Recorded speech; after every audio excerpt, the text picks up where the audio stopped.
దివంగత cine hero Uday Kiran కెరీర్లో నువ్వు నేను చిత్రం భారీ బ్లాక్ బ్లస్టర్గా నిలిచింది.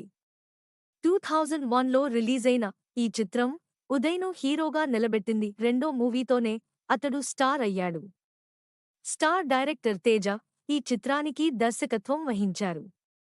ఆ నువ్వు నేను సినిమా మళ్ళీ 23 ఇయర్స్ తర్వాత థియేటర్లలోకి రానుంది.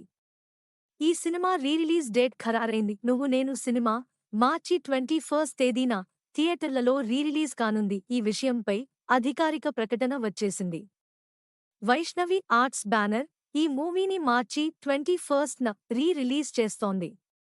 ఉదయ్ కిరణ్ను మళ్లీ వెండి తెరపై చూసేందుకు చాలామంది ఆసక్తి కనబరిచే అవకాశం ఉంది. వరుసగా సినిమాలు ఫ్లాప్లు అవడం, అవకాశాలు రాక డిప్రెషన్లోకి వెళ్లిన ఉదయ్ కిరణ్ 2014 జనవరిలో ఆత్మహత్య చేసుకున్నారు.